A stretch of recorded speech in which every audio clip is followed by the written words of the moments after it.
Вітаю ўсіх яшчэ раз, з вами по-ранейшаму Зміцер Лукашук. Працягваем абмяркоўваць падзею Беларусі і за яе межамі. Ну і працягнем мы гэтае абмеркаванне з такім гістарычным дыскурсам і культурніцкім таксама з нашым шаноўным гісторыкам і палітычным аглядальнікам Евгеном Красуліным. Добрый дзень, спадар Евген. Дзень добры.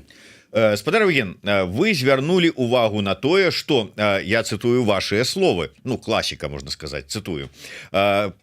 У сеціве пачалі закидывать тэму пра хорошую рускую культуру, маўляў, якую сказіў Путін. А вось як толькі Путіна не будзе, ну тады ўжо з культурай все будзе нармальна, на ізноўку, я так разумею, стане хорошай, великай, рускай і гэтак далей. Ведь, ну мы шмат пра што чулі, што вот як толькі Путіна не стане, дык тады і залежнасць Беларусі ад Москвы памене, і вайна скончыцца, і чаго толькі не будзе.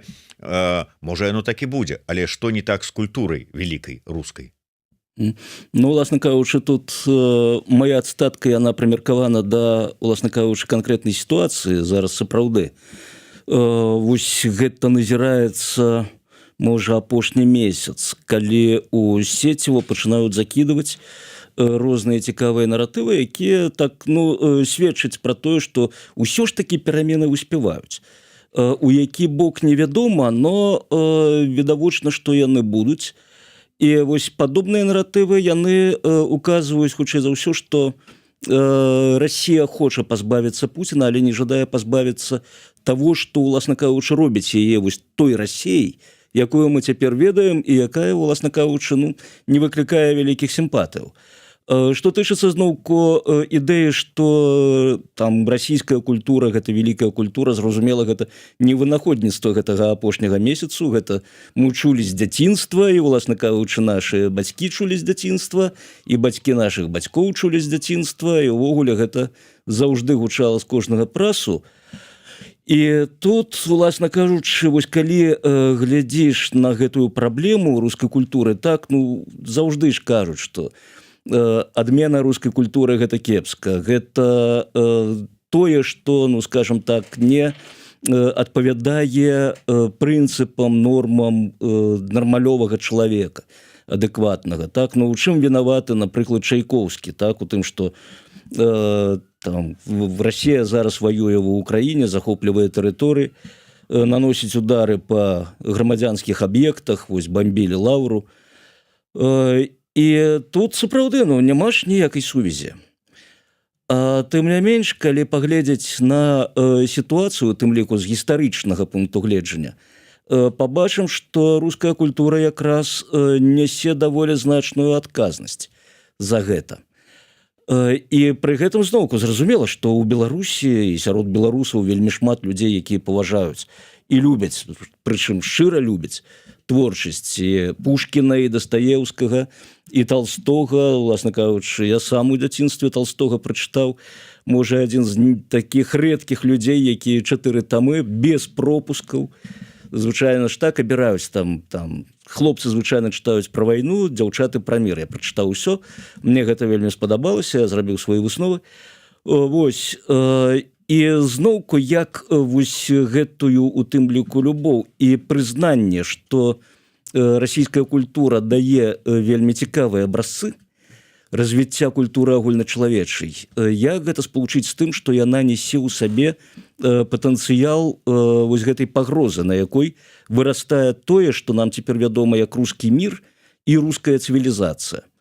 Тое, што з'яўляецца, ну, фактычна ідэалагічным такім гуманітарным падмуркам таго, што робіць не толькі расійскае цяперашняе кіраўніцтва, а ў цэлым, што робіць Расія ў свеце. І мэты, якія яна ставіць перад сабой вось праз выкарыстанне гэтага культурнага інструменту, ну, тое, што цяпер звычайна называюць, ну, уласна кажучы, нармалёвы тэрмін, мягкая сіла. Так? Мова, тая ж культура, музыка, гастролі артыстаў, тэатраў, кінафільмы, урэшце фотаздымкі прыгожых дзяўчат у інтэрнэце. Таксама гэта ўсё элементы мягкай культуры, якія дазваляюць Расіі прасоўваць і свае наратывы і набліжацца да сваіх мэтаў. А мэты, уласна кажучы, не надта добрыя, мэты гэта падпарадкаваць сабе ўсё. Але спадарыген, выбачаюся, ўсё ж таки мы гаворым пра нейкую адмысловую прапаганду, як не толькі прапаганду звыклую там СМІ прапаганду, але там прапаганду праз літаратуру, праз музыку, але прапаганду. Ці мы гаворым увогуле пра культуру? Ці можна казаць, што вот вся гэтая культура, назапашаныя творы расійскіх пісьменнікаў, паэтаў, літаратараў, яны менавіта сфармавалі Расію такой, якой мы яе бачым сёння, і яна, гэтая культура, ці праз яе ў тым ліку, праз таго, што сама Пушкіна, там Дастаеўскага, Чайковскага, там яшчэ бог весь каго, спрабуюць вось так ціснуць, праводзіць свае наратывы рускага свету на ўвесь астатні свет. Вось у меня тут ёсць свая ідэя, адкуль гэта ўсё бярэ пачатак і чаму гэта ўсё ператварылася вось у тое, што мы цяпер з вами назіраем. І адпаведна з'явіўся і адказ, што рабіць з гэтым па выніку. І зноў тут, я гісторык не магу не пагрузіцца ў глыбіні гісторыі, там у цемру гэтых стагоддзяў. Так, давайте толькі не да печенегаў. Не дойдзем, абяцаю, бо я б казаў, вось карані той расійскай культуры, якая цяпер існуе, зноўку я б казаў, гэтыя карані далі пачатак гэтым караням далі якраз нашыя суайчыннікі, беларусы. Сімеон Полацкі, гэтак далей. 17 стагоддзя, вось гэтая крывавейшая вайна 13-гадовая з маскоўскім царствам, у выніку чаго Беларусь страціла да паловы свайго насельніцтва, не ўсе загінулі, не ўсе памёрлі ад хваробаў, ад голаду. Значная частка па традыцыі старой была зведзена ў рабства ў Масковію. І, уласна кажучы, вось гэтая хваля носьбітаў ужо еўрапейскай барочнай культуры, яны далі пачатак і нейкай, скажем так, своеасаблівай, можна выкарыстаць навуковы тэрмін, маскоўская барокка, ён цалкам існуе ў навуковай літаратуры, прымяняецца звычайна да архітэктуры, но яго можна прымяніць, я думаю, і для ўсёй той эпохі. Вось другая палова, канец 17 стагоддзя, гэта калі не толькі архітэктура барокка прыходзіць у Маскву. Так, цудоўная царква абсалютна побач з палатамі Аверкія Кірылава у Маскве, маё улюбёнае месца ўвогуле ў гэтым горадзе. Вось гэта тое, што прынесена ад нас. Роўна як і мастацтва драўлянай скульптуры. Таксама тое, чаго не было. І не толькі гэта. Паэзія, літаратура, адукацыя. Сістэма адукацыі, тое, што нам у сваю чаргу прынеслі езавіты і што мы перадалі далей Расіі. Гэта ўсё вось дало, пабудавала падмурак, дзе вельмі своечасова з'явіўся Пётр I, і ён, скажем, пінком далей прасунуў Расію вось па гэтым шляху насустрач Еўропы, запазычваючы тое, што падабалася, можа, не зусім зразумела, не зусім разумеючы канцэпцыю гэтага ўсяго, сэнс, паходжанне, далейшае развіццё, но тым не менш гэта ўсё запазычвалася і, уласна кажучы, пераўтварыла Расію у тое, чым яна была на пачатку, скажем, напярэдадні 19 стагоддзя, 17-19.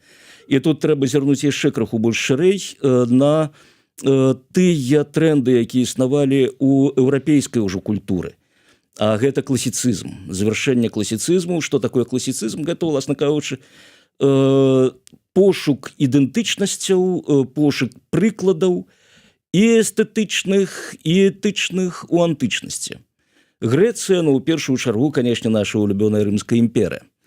Вось мы там шукаем подзвігі, мы там шукаем мастацкія формы, выяўленчыя, літаратурныя. Ідзе дыскусія паралельна. Што лепш, старое ці новае? Старое гэта вось гэта антычны канон.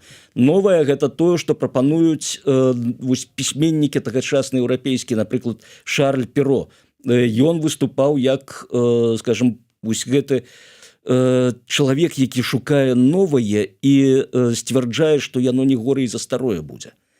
І, власна кажучы, вось гэты тренд на перамогу новага, ён трыумфуе ўжо на пачатку 19 стагоддзя, нараджаецца тое, што завецца рамантызм. А рамантызм гэта не толькі там пэўныя сентыменты, не толькі пастушкі з пастухамі, гэта яшчэ і пошук новых ідэнтычнасцяў. Мы не толькі можам утвараць не горай за вось гэтых антычных аўтараў, скульптараў, літаратараў, паэтаў і так далей. Нашыя продкі таксама былі не горай.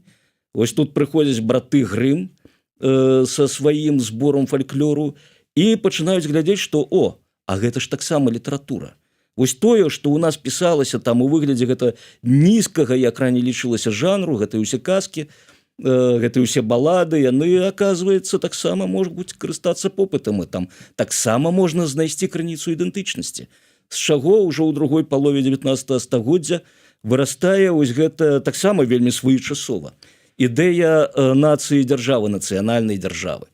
Калі мы будуем сваю дзяржаву там не на ідэнтычнасцях нейкай дынастыі, а менавіта на ідэнтычнасцях вось гэтых каранёў, мовы, культуры. І вось з'яўляецца даволі шырокая плыня вось гэтага нацыянальнага рамантызму, куды, уласна кажучы, далучаюцца практычна ўсе народы. Беларусы спазніліся, но гэта асобная тэма. А так і немцы, і скандынавы, і заходнія славяне, там чэхі, на гэтай хвалі яны аднаўляюць сваю мову, якая практычна знікла, як беларуская. І вельмі паспяховы праект аднаўлення чэшскай мовы. І у выніку гэта прыводзіць вось да такога нацыяналізму. Расія тое ж самае. Вось Пушкін, ягоны першы твор, такі заўважны, гэта паэма Руслана Людміла. Ён жа напісаны якраз менавіта вось на гэтым, ну, скажем так, псевдафальклорным матэрыяле. І у выніку ў Расіі, як і ва ўсёй іншай Еўропе, склалася вось гэта романтычная нацыянальная канцэпцыя, з якой, на падмурку якой потым пачала будавацца, ну, пэўная сцена, ці, скажем так, размежаванне з астатняй Еўропай. Вось яшчэ пачынаючы з таго ж Пушкіна, так, 1831 год, ну, ўжо, магчыма, усе ведаюць, дарэчы, не так даўно яшчэ са здзіўленнем сустракаў людзей, якія не бачылі гэтага вершу, клеветнікам Расіі, прысвечаны студзеньскаму паўстанню 1831 года, дзе, уласна кажучы, Пушкін праяўляе сабе як такі даволі жорсткі імперыяліст, які зноўку жорсткі нацыяналіст расійскі.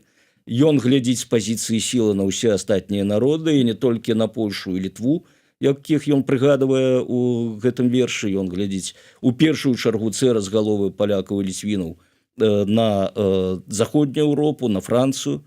І такім чынам ён зноўку вось пазначае гэты адыход Расіі ад агульнаеўрапейскіх трэндаў. Туды ж можна аднесці Лермонтова, нягледзячы на тое, што ён фактычна сваю творчасць засноўваў на перакладах, там, пераінтэрпрэтацыях нямецкай паэзіі. Тым не менш, у яго вельмі шмат вось гэтых нацыяналістычных даволі твораў, якія ухваляюць Расію, якія прыніжаюць ворага, у першую чаргу, канечне, гэта Еўропа, ну, таксама, паколькі Каўказ, у той час вельмі актуальная тэма, і каўказскія народы. І далей лягічны працяг, той жа Дастаеўскі, дзённік пісьменніка, дзе ён канкрэтна апісвае свае прэтэнзіі да Еўропы, да еўрапейскай культуры, да поглядаў еўрапейцаў, да стаўлення еўрапейцаў, так як ён гэта бачыць і як ён гэта разумее, да Расіі. І ў выніку атрымліваецца такая канцэпцыя Расія як асобная, не тое, што нацыя, а вось зноўку вяртаемся да сучаснасці, асобная цывілізацыя са сваёй асобнай місіяй. Зноўку, для канца другой паловы канца 19 стагоддзя тут нічога звышнатуральнага няма, бо тое ж самае можна знайсці ў творчасці і заходніх паэтаў, пісьменнікаў, ну, Кіплінг. Цяжар белага чалавека, уласна кажучы, вось місія, так, несці цывілізацыю, вось гэтым, як тады некаторыя цяпер працягваюць так называць барбарскім народам, дзікунам. Вось мы, нягледзячы на тое, як гэта бадай самае такое ключавое праграмны твор Кіплінга «The Rovers» «Весляры», вось там паказаны гэты шлях белага чалавека. Гэта вельмі цяжкі, балючы, крывавы шлях, у тым ліку для самога белага чалавека. Ён сам там вінцік на гэтым шляху, но ён мусіць ісці гэтым шляхам. І вось гэта тое, што было ў той час практычна па ўсёй Еўропе і ў Злучаных Штатах Амерыкі, Manifest Destiny, так, відавочнае прызначэнне, тое ж самае, тое, што нараджае імперыялізм, тое, што вельмі сугучна імперыялізму. Але далей, у 20 стагоддзі, пачынаюцца разыходжанні. Тая ж Брытанія, вось Кіплінг быў суперпапулярным. Конец 19-го, пачатак 20-го стагоддзя, Нобелеўская прэмія ў галіне літаратуры, ўсё, ён прызнаны пісьменнік, пасля Першай сусветнай пра яго фактычна забываюць. Усё, ягоны імперыялізм, ён сышоў. У брытанцаў з'явіліся іншыя ідэі, іншыя, у тым ліку з практычнага пункту гледжання, народжаныя падыходы і канцэпцыі. Вось імперыялізм – гэта што? Гэта кіраваць. Мы кіруем, гэта нашае прызначэнне. Пасля Першай светавой вайны таксама паспрабавалі гэта зрабіць. Вось усе ж ведаюць, ну, можа, хтосьці не ведае, ну, даведаецца, Лоўрэнс Аравійскі. Брытанец, які дзейнічаў на Аравійскай паўвыспе, тады яна падчас Першай сусветнай уваходзіла палітычна ў склад Асманскай імперыі, якая ваявала супраць краінаў Антанты. То бок за цэнтральнаеўрапейскія краіны, Нямецчына, Аўстра-Угоршчына. І, зразумела, там дзейнічалі брытанскія агенты, у тым ліку і Лоўрэнс, якія спрабавалі настроіць супраць асманаў арабаў Аравійскай паўвыспы. Вельмі слаба развіта нацыянальная самасвядомасць у арабаў. Першы кангрэс сусветна-арабскі сабраў чалавек 15 у Парыжы, гэта пачатак 20-го стагоддзя.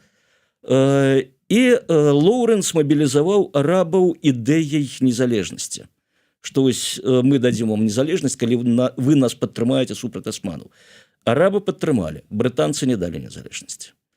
Сістэма мандатаў легінацыяў, і вось брытанцы атрымалі пад сваё кіраўніцтва, у тым ліку і Ірак. Тут жа пачатак 20-х гадоў паўстанне ў Іраку, безумоўна, у брытанцаў танкі, артылерыя, газы, самалёты, паўстанне задушылі, а потым практычна падышлі да вынікаў гэтага паўстання і падлічылі страты, а супраць стратаў тое, што вось тая выгада, якую прыносіць ім каланіяльнае кіраўніцтва. Яны зразумелі, што прасцей не кіраваць. Прасцей сысці, даць незалежнасць, заключыць дамовы. Практычна тая ж ідэя, якая яшчэ ў 19 стагоддзі з'явілася ў выглядзе вось гэтых нераўнапраўных дамоваў, там капітуляцыі з цінскай імперыяй кітайскай, з Японіяй і гэтак далей. З той жа Асманскай імперыяй такая сістэма была. Вось, і ўсё. І пачынае паступова вось гэтая ідэя, што галоўнае гэта тэрыторыя. Галоўнае гэта кіраваць гэтымі тэрыторыямі, панаваць, несці туды свае нейкія правілы. Яна пачынае сыходзіць. І ўсё, і пасля Другой светавой вайны гэта ўсё сыплецца разам з каланіяльнай сістэмай. І парад суверэнітэтаў, што ў Афрыцы, што ў Азіі, што ў Карыбскім басейне. А Расія гэта ўсё прапусціла.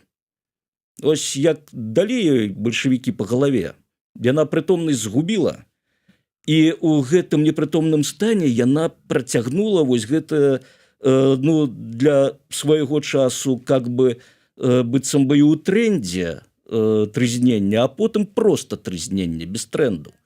Што мы вялікая нацыя, у нас ёсць місія выратавання гэтага свету. Брытанцы ўжо пра свой цяжар белага чалавека забылі. А вось Расія не. Яна працягвала пра гэта думаць.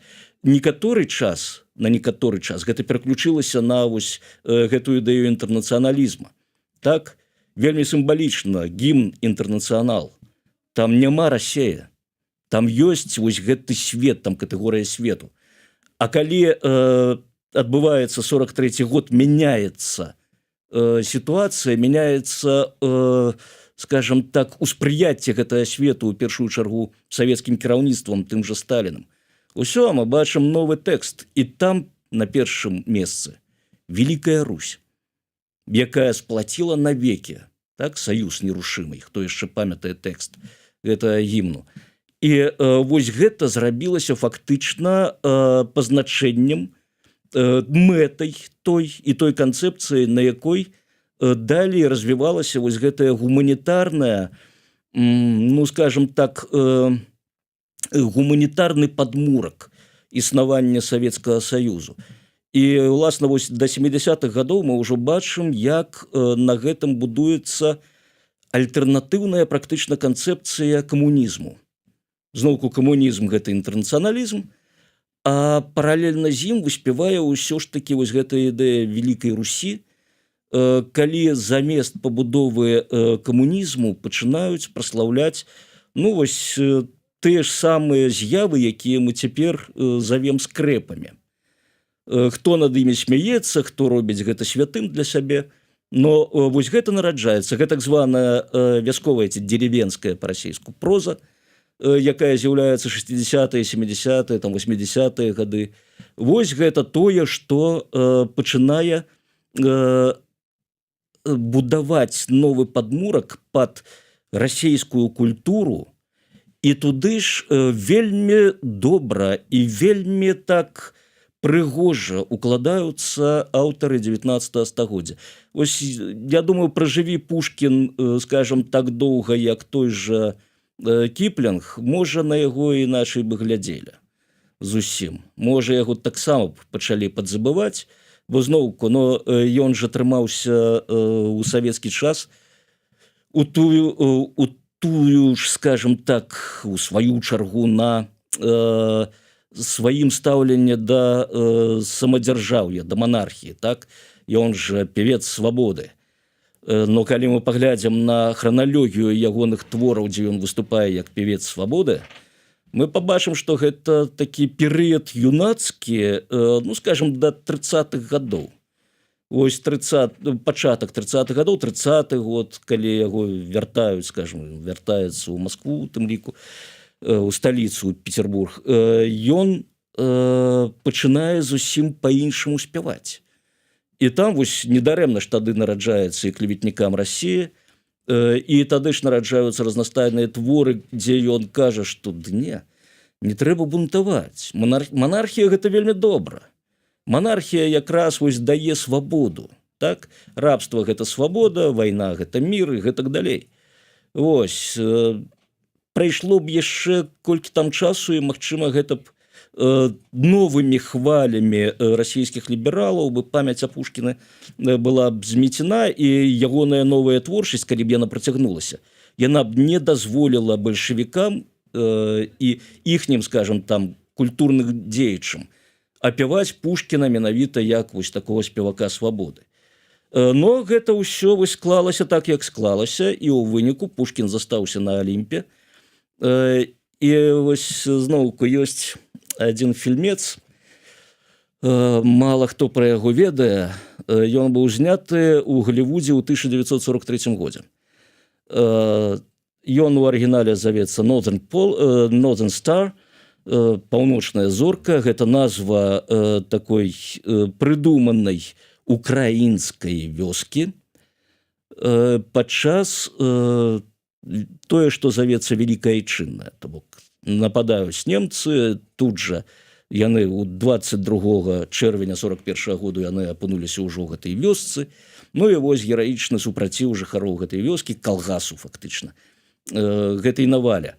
Фільм пасля вайны быў забаронены у Амерыцы, бо, уласна кажучы, гэта вось не журавіны, а гэта менавіта развесістая клюква. Я некалькі разоў пачынаў глядзець гэты фільм, ніводнага разу не здолеў скончыць, хоць пераследаваў даследскія мэты. Вось, можа, там аматары эстэтыкі 30-х гадоў павільённых здымкаў што-небудзь знойдуць для сябе. Но галоўнае – гэта апалагетыка калгаснага ладу, гэта апалагетыка Савецкага Саюзу.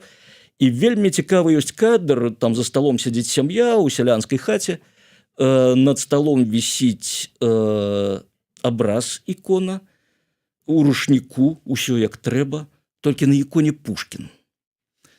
І вось яны сядзяць самаварам такі лубок лубком, і над гэтым лубком пануе вось гэты святы вобраз Пушкіна. І вось цяпер, калі мы з вами тут размаўляем і там хтосьці слухае, шмат у каго падымаецца вось гэта хваля ненавісці да мяне, ён жа святое сваімі брыдкімі лапамі чапае. Вось як ён смее. І вось тут якраз тая самая праблема рускай культуры, якая ставіць яе цяпер на вось гэтую грань прыняцця ці не прыняцця, ці вось поўнага кэнселінгу, адмены. Тое, да чаго, уласна кажучы, імкнуцца шмат хто цяпер, і не толькі з беларускай супольнасці, увогуле, шмат хто ў свеце да гэтага імкнецца. Празмерная сакралізацыя. Вось сакралізавалі Пушкіна, сакралізавалі Лермонтова, Дастаеўскага, Тютчева, можа, у меншай ступені, но таксама. І вось цяпер ім слова не скажы. Усё, што сыходзіць ад іх, усё гэта праўда у апошняй інстанцыі. Крытыкаваць не магі. І гэта, адпаведна, вельмі кепска ўплывае на, ну, скажем так, здольнасць мысліць крытычна. Нам жа уваслед за Пушкінам, за усімі ягонымі гэтымі паэмамі, вершамі пра свабоду і цудоўнымі там празаічнымі тэкстамі і вельмі цікавым творам Евген Онегін, хоць пан Тадэуш, на мой погляд, усё ж такі цікавей чытаць, чым Онегіна. Хоць там бачна такія розныя характары аўтара, відавочна розныя. Но гэта зноўку гэта так лірычны отступ. І у выніку у нас атрымліваецца, што вось ёсць вялікая руская культура, вялікі Пушкін, ну не адмяняць жа яго. Так, толькі дзікуны адмяняюць. Вялікі Дастаеўскі, не адмяняць яго. Пра Дастаеўскага можна шмат размаўляць, пра тое ж, как бабулек нельга забіваць сякерамі. Вось. А далей мы трапляем у пастку. Бо за гэтымі вялікімі святымі, і нават не святымі, а можа нават казаць боствамі, ідзе тое, што цяпер пазначаецца як рускі мір. Вельмі цікавы нядаўна, вельмі цікавы артыкул. Можа, у вас, дарэчы, пытанне з'явіліся? З'явіліся. Ну, я заслухаўся, але, спадар Евген, ўсё ж таки, з улікам таго, што эфир не гумовы. Таму давайте перайдзем да сённяшняга дня. Больш-менш зразумела з вось гэтымі так званымі сакральнымі класікамі, але калі браць сённяшнюю сітуацыю, сённяшнюю культуру, ну вот яна відавочна падзялілася, гэтая руская культура, ўжо калі не браць класічную, на тых, хто так званыя зэтнікі, якія падтрымліваюць тое, што робіць пуцінскі рэжым, вайну ва ўкраіне і гэтак далей, і, як это кажуць, хорошых рускіх, якія з'ехалі, якія супраць вайны, якія как бы таксама вымушаныя жыць зараз па-за межамі сваёй краіны, і, ну, здавалася б, каштоўнасці супадаюць, супраца беларусаў, беларускага грамадства, беларускіх культурных дзеячоў і расійскіх. Наколькі гэта да месца? Вот апошняе, так сказать, непаразуменне, гэта у выходныя быў фестываль, які ладзілі расіяне ў Варшаве, і на які былі запрошаныя і некалькі, скажем так, беларускіх выканаўцаў, дай дарогу, і Джей Морс, Лявон Вольскі адмовіўся ад удзелу у гэтым фэсце, і вельмі шмат беларусаў пайшло. Таму што, ну, безумоўна, вельмі шмат беларусаў, асабліва там, ну, хаця розных пакаленняў, скажем так, не будзем дзяліць, как бы добра ўспрымаюць, а хтосьці і быў выхаваны на творчасці таго ж самага Гребеншчыкова, таго ж самага Макарэвіча, там іншых выканаўцаў. І вот как бы им кажуць, а что вы вот пошли, вот все-таки гэта не наше, вот хорошие, но русские, не наше. А шо вы нам тут командуете, куды ходить, куды не ходить? А шо вы тут со своим этим ярым национализмом носитеся? Мы тут вот все ж таки, вот як вам бачыцца гэтая ситуация? Такая супраца магчымая? Ці розніца все ж таки ёсць гэна руская, но Z-культура, гэта руская, но хорошая культура? Ну, власна кажучы, тут з таго, што мы тут з вами ўжо прамовілі, по першую чаргу я думаю можна было б зрабіць выснову наконт таго як я на гэта ўсё гляжу пры тым што і да творчасці Макарэвіча і да творчасці Гребеншчыкова з якім я некалькі разоў сустракаўся вельмі прыемна абшаўся вельмі прыемны чалавек вельмі цікавая зноўку творчасць вось таксама калі паглядзець праз тыя этапы якія ён праходзіць у самаасэнсаванне у тым ліку і буддыйскі этап і патрыятычны я б казаў этап да гэтых людзей уласна кажучы няма пытанняў былі там да Макарэвіча калі ён некалькі год таму удзельнічаў у мерапрыемствах Крамлю і абшаўся з Пуціным трапляў і з Медведзем траплялі яны ў адзін кадр но ў цэлым я не бачу вялікіх скажем так пытанняў якія могуць узнікнуць да Макарэвіча і да Гребеншчыкова і уласна кажучы да Манетачкі і да іншых якія у тым ліку удзельнічалі вось у гэтым канцэрце тут праблема у іншым вяртаемся ў 1943 год калі замест «Весь мир насилием мы разрушим» паўстае сплаціла навекі Великая Русь. Вось можа калі б гэты канцэрт не праходзіў у гэтак званы дзень Расіі 12 чэрвеня это ж дзень Расіі гэта дзень калі былі выбары першага прэзідэнта Расіі ў свой час можа да гэтага стаўлення было іншае і зноўку можа тады б і ўдзел таго ж Лявона Вольскага не разглядаўся як скажем не тое што непрымальны і нават не тое што непажаданы а дзіўнаваты а вось тут за гэтым стаіць Великая Расія вось 12 чэрвеня мы вам прапануем сабрацца зноўку тут у мяне дарэчы адразу ўзнікла асацыяцыя з канцэртам Каржа дзе таксама усе сцягі у госці да нас расійскі, украінскі, казахскі, беларускі, малдаўскі. Вось зноў мы аб'ядноўваемся. Вось гэта тое, што палохае. Тое, што даводзіцца чуць часцяком ад хорошых рускіх палітыкаў. Вельмі часта падаецца і у вас. Я прыгадваў імя Геннадзя Гудкова, калі мы з ім былі ў адным этэры, і ён прадэманстраваў вось гэтую сваю перакананасць і веру, што беларусы шчыра і вельмі моцна хочуць інтэгравацца ў Расію.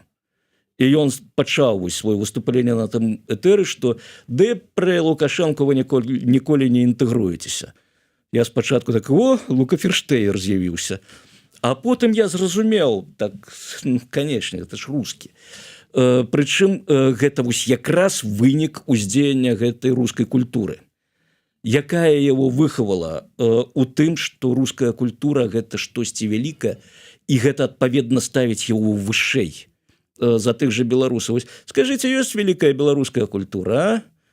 Спадар Зміцер, вось ёсць вялікая беларуская культура. Ёсць проста добрая беларуская культура. Вось, зноўку. І тут мы бачым вельмі добра розніцу. Мы не будуем іерархіі культуры.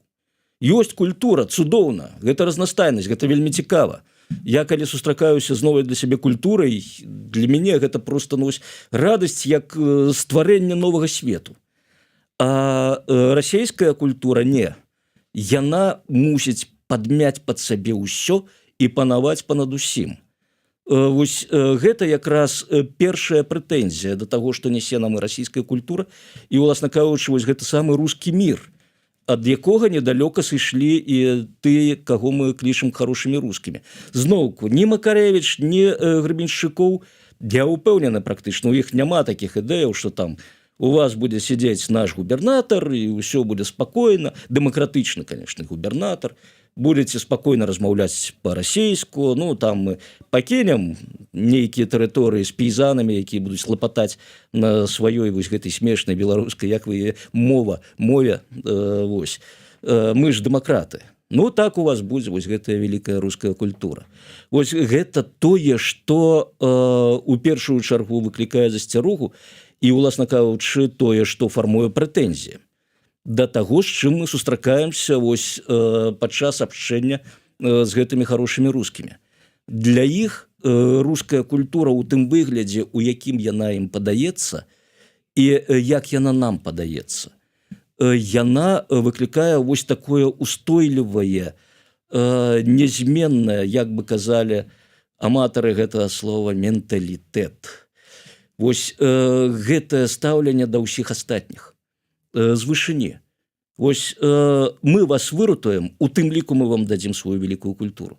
Такім чынам яны зноўку вось гэты патэнцыял вынішчэння нашай культуры прапануюць нам пад выглядам выратавання. Ну, зразумела, што ні нам, ні іншым народам гэтага не трэба. Уласна кажучы, і расейцам гэтага не трэба, бо мы бачым, да якога стану давяла іх вось гэтая канцэпцыя. Гэтае ўяўленне пра веліч расійскай культуры, адпаведна, веліч месіянства, вось гэтай месіянскай іх ролі, калі яны ідуць ратаваць усіх. Брытанцы даўно кінулі гэтую ношу, гэты цяжар, а вось расейцы ўсё яшчэ пыхцяць і цягнуць яе. Дарэчы, вельмі цікава ж, як Кіплінга практычна адбылася апрапрыяцыя Кіплінга расійскай культурай. Ты ж 60-е гады, ну, зноўку мы раслі на Мауглі, Рікіці-Кітаві, ось, прычым гэта ж ўсё выжымкі такія з творчасці Кіплінга, паэзія Кіплінга. Я ўжо маўчу пра такую з'яву, як сталкерства. Тое, што з'явілася ў Савецкім Саюзе, потым у Расіі, у іншых постсавецкіх краінах, дзякуючы таму, што Аркадзь Стругацкі пераклаў вельмі цікавую кніжку ў 60-е гады Кіплінга, гэта «Сталкі і кампанія», пра вучобу ў закрытай школе ў віктарыянскай Брытаніі. Дарэчы, такая вельмі своеасаблівая рэч. Вось, можа, хто чытаў нарысы Бурсы, очеркі Бурсы Памялоўскага. Вось Памялоўскі крышачку раней і крышачку менш жорстка апісаў тое, што вось у гэтым «Сталкі і кампанія». І Стругацкаму гэта так спадабалася, што ён увёў такога персанажа сталкер. І, уласна кажучы, тут пабудавана цэлая канцэпцыя гэтага сталкерства. І, дарэчы, тут таксама аматары, ну, можа, не ведаю тэорыі змовы, могуць правесці паралелі вось ад сталкі Кіплінга, сталкі, сталкера Стругацкіх праз іх творчасць па вось гэтым прагрэсарам, якія з'яўляюцца на тэрыторыі ці на іншыя планеты з ніжэйшай цывілізацыяй, і яны выступаюць як такія культрэгеры, якія несуць святло цывілізацыі вось гэтым цёмным масам. Ці несуць гэтае святло, ці, наадварот, назіраюць за імі проста без намеру змяніць. Но калі мы кажам пра прагрэсараў, гэта менавіта намер змяніць тое, што потым было перахоплена Шчадравіцкім, старэйшым Георгіем, і атрымала свой працяг Мацкевіча. У тым ліку я не ведаю, як наконт гаспадар Владзімір ставіцца да ўвогуле ідэі рускага міра, но ягоныя маскоўскія калегі гэтую ідэю якраз і ўтварылі. Канцэпцыя рускага міра паходзіць ад Петра Шчадравіцкага, сын Георгія, і некаторых іншых дзеячаў руху метадолагаў. І, уласна кажучы, у іх, калі чытаеш вось артыкулы 90-х гадоў, вельмі цікава. Яны апісваюць тое, што мы цяпер бачым пад назвай гібриднай вайны. Вось, напрыклад, там ёсць такі Ефім Астроўскі, ён пісаў, ну, трэба праверыць датыроўку. У мяне ўзніклі, шчыра кажучы, сумненні. Ён піша, што гэта 96-го году тэкст, апублікаваны ў 97-м годзе, і там апісана, што нам не трэба расейцам там будаваць свае машыны, такія як імкнуцца там за лепшымі заходнімі ці японскімі абразцамі аўтамабіляў. Нам трэба штосьці наклепаць, вось кшталту, гэта я ўжо дадаю, кшталту Лады Каліна. Так ездзіць і ездзіць усё. І нам не трэба імкнуцца там за гэтымі тэлекамунікацыйнымі карпарацыямі заходнімі. Нам трэба чакаць, калі яны нам утвораць падмурак, на якім мы будзем дзейнічаць. Вось створаць яны сусветнае сеціва. І мы ў гэтым сусветным сеціве будзем дзейнічаць, мы туды запусцім армію наших агентаў. Вось тое, што потым мы бачым ужо з вами, як гэтыя фабрыкі троляў. І гэтыя арміі наших агентаў, яны будуць несці нашу ідэю. Яны будуць прасоўваць нашыя наратывы, яны будуць прасоўваць нашу культуру. Праз гэтую культуру, мягкую сілу, мы будзем будаваць уплыў на заходніх палітыкаў, на заходняе грамадства. І мы бачым, што гэта ж працуе. Вось цяпер гэта працуе. Ну, праўда, пасля паўнамаштабнай вайны ва ўкраіне, плюс пагрозы, якія агучваюць кіраўнікі Расіі цяперашнія, той же Медведзеў, да і той ж Путін. Вось тут ужо неяк у заходняга чалавека узнікаюць нейкія думкі. Так, а што гэта такое адбываецца? А ці не закенселіць нам сапраўды гэтую самую расійскую культуру з обласцю балета і гэтак далей? І гэтыя ўсе канцэрты, Гергіева ды іншых. І вось тут якраз і з'яўляюцца наратыўчыкі, што так, чакайце, панове, тут некаторае непаразуменне выйшла, гэта ж усё злы Путін. О, злы Путін, там гэты самы Медведзеў, Захарова, вось Лаўроў зноўку з імі. Вось гэта галоўнае зло, а мы ж, слухайце, Пушкіна пачытайце. Пачытайце улюбёнага нашага Дастаеўскага, як нацыя з такімі аўтарамі, з такой культурай можа быць злой. Не, гэта ўсё яны. Гэта вось гэтае. Мы іх заменім. Вось. І тут жа мы з вами пачнем будаваць вялікую Расію светлую будучыня, якая аб'яднае пад сваім сцягам і пад сваёй культурай усе гэтыя нешчасныя народы, якія не ведаюць, куды падзецца, мечуцца там, кудысьці стыкаюцца, як тая ж Арменія, у еўрапейскі звяз. Украіна вон да чаго сабе давяла, знесла помнік нашаму вялікаму сумеснаму аўтару Булгакову. Барбары, мы мусім выратаваць іх ад гэтага барбарства. Вось, галоўнае нам пазбавіцца Пуціна, а ўсё астатняе будзе цудоўна і вельмі святло і цёпла для нас усіх. Прыкладна так. Ну і на завяршэнне, усё ж такі, вот вы закранули тэму канцэлінга, наколькі гэта ўсё ж такі добра, недобра, але вот маем канкрэтную сітуацыю сёння і увогуле. Як абараніцца ад вот гэтага прасоўвання, ад гэтага навязвання, ад гэтага рускага света, і не толькі праз прапагандысцкую культуру ці там культуру, якая працавала канкрэтна на падвышэнне гэтай імперскасці расійскай, а вот нібыта хорошай рускай культуры. Ці трэба бараніцца, ці як? Вот ваше бачанне. Ну, тут, уласна кажучы, ёсць такія, і былі яшчэ ў 90-х гадах, пасля ці падчас распаду Савецкага Саюзу, што трэба спачатку добра размежавацца, каб потым будаваць штосьці новае, можа нават сумеснае. Я з гэтым згодзін у чымсьці. Адзінае, што мы не здолеем добра адмежавацца, каб потым не ўспрымаць гэтую расійскую культуру як нейкую пагрозу для сябе, нам патрэбен свой уласны падмурак. У выглядзе беларускай мовы, беларускай культуры, беларускай гісторыі. Вось гэта тое, што дае надзейную абарону. Уласна кажучы, нават калі яны паспрабуюць, там узнікнуць людзі, якія захочуць працягваць вось гэтую канцэпцыю рускага міру і гэтак далей, і рускай цывілізацыі тым больш. А што такое зноўку рускі мір? Гэта, як тыя ж метадолагі казалі і кажуць, што гэта не расійская федэрацыя і не тое, дзе расійская адміністрацыя, а тая тэрыторыя, дзе расійская мова. Вось вы можаце жыць дзе заўгодна, пішуць яны. Той же Пётр Шчадравіцкі ў 99-м годзе.